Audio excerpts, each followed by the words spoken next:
Mandela is fanning the fires of revolution. Yes, indeed, I'm a revolutionary. I do not regret, and I'm going to do just that. Let them go and tell them that they are fanning the fires of the militants. Yes, the ANC is a militant organization. Who left? Who right? Who? Yamazan. Yamazan. Side 3. Kill a man. Shoot to kill. Yamazan. Kill the poor. The farmer. The Lion of the North, Peter Mokaba, the originator of Kill the Boer, Kill the Farmer chant that Julius Malema has become to be synonymous of in current contemporary politics. The poor, the farmer, kill the poor, the farmer, I repeat, kill the poor, the farmer, kill the poor. The political chant caused a stir globally when US President Donald Trump played videos of EFF leader Julius Malema chanting to President Cyril Ramaphosa as evidence of white genocide in South Africa. The courts have ruled that the chant does not constitute hate speech and falls under the protection of free speech. Malema fired back at the US President Donald Trump, saying he won't be intimidated by imperialists. I will never be intimidated by America. I will never be intimidated by Donald Trump. They were speaking about me in that meeting at White House. If they were not gossiping about me, they should have called me into that meeting. I would have answered everything that Donald Trump wanted from us.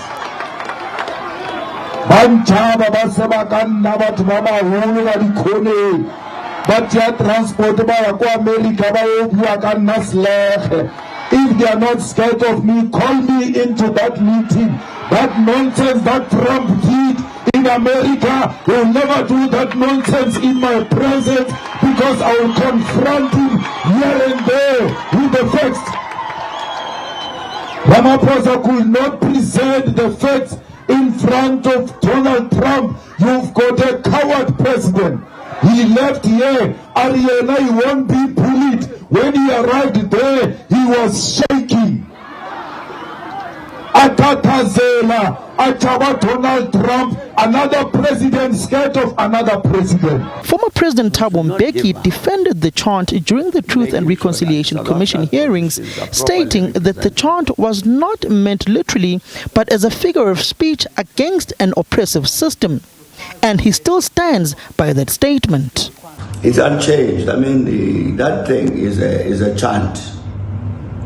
It's a chant. It was a chant during the days of struggle. And chants of that kind in our tradition, in the African tradition, you don't take it literally.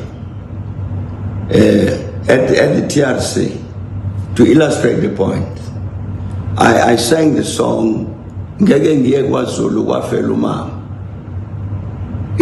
a chant. It's a so you sing. It's a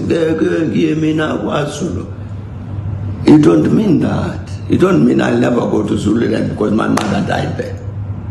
It's a chant. It's when you say kill the farmer, kill the boy, whoever. The ANC policy was forever against the killing of civilians. You chant, kill the boy, kill the farmer. There's no MK soldier who's going to go and kill a farmer. A boer, kill a farmer. No. It's a chant to motivate people. It was never taken literally. One of the commissioners there, I forget his name now, Afrikaner, he said, now I understand. And he then did a similar chant in Afrikaans. You'd find it in the theatre. He did a chant in Afrikaans, it says, and you can't take what it says literally. It's the same thing about kill the farmer, kill the poor. It's not, even during the course of the struggle, it was not literal. There was no instruction to an MK soldier to go and kill any poor or farmer, just because they are farmers or boers. In the context of war, they are soldiers, sure.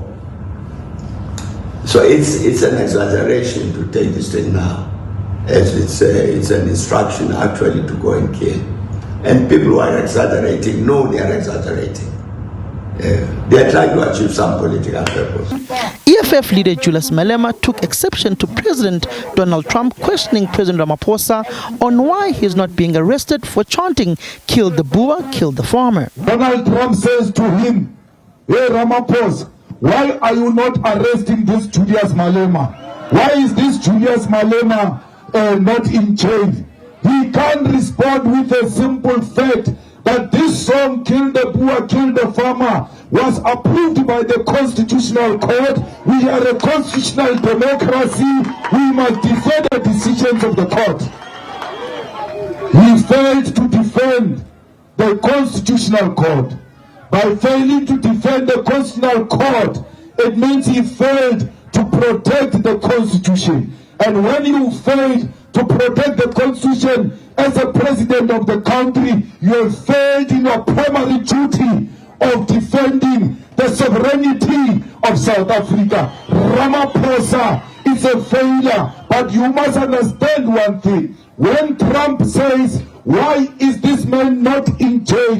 Why is this man not arrested?" he simply means, why is this man not dead? Why are you not killing this man who wants to kill for white people? In that White House, my ticket was taken out. They called for my life with an attempt to silence me. They will never kill me again because where I am dead. Because black people are dead. Black people have got no dignity. Black people have got no human rights. Black people cannot determine their own destination. The South African courts ruled that this particular chant is political literature and does not amount to hate speech at all.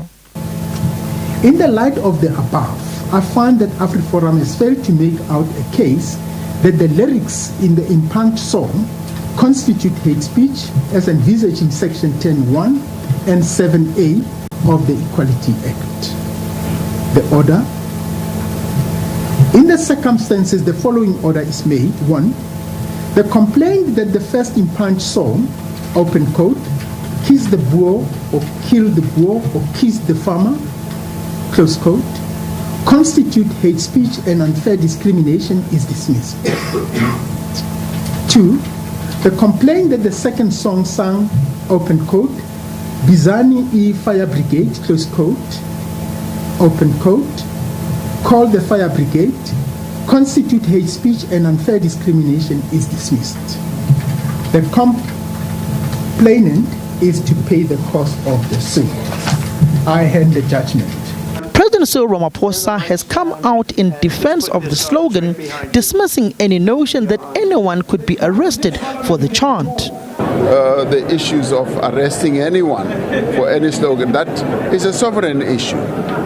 It's not a matter where we need to be instructed by anyone that go and arrest this one. We are a very proud sovereign country that has its own laws, that has its own processes, and we take into account what the Constitutional Court also decided when it said that, that slogan, "Kill the Boer, kill the farmer," is a liberation chant and slogan.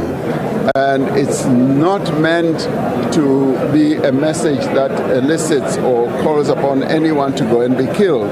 And that is what our court decided. So they will probably want to arrest people willy-nilly. We follow the dictates of our constitution because we are a constitutional state and we are a country where freedom of expression is the bedrock of our constitutional arrangement. AfriForum, on the other hand, still maintained that this particular chant tantamounts to hate speech and also calling on for the literal killing of white Afrikaner farmers. And for someone now to say this is not literal, we don't buy that. This is dangerous. That is why we will fight to the bitter end against this. And if you say it's not literal, if you say it's literal, why did Julius Malema in court say that he will not give an undertaking, that he will not call for the large-scale slaughter of white people. He refused to do so. That is not a literal statement. That is a threat. And we will not sit by being threatened by thugs that don't want the future for everybody in this country. I will sing this song as in when I feel like. While the chant may resonate with many people, particularly those sidelined from the mainstream of the economy, those against it insist that it incites violence and deepens divisions in the country, despite what the court's saying. Kill the poor, the farmer. Samkela Masego, SABC News, Johannesburg. Attention.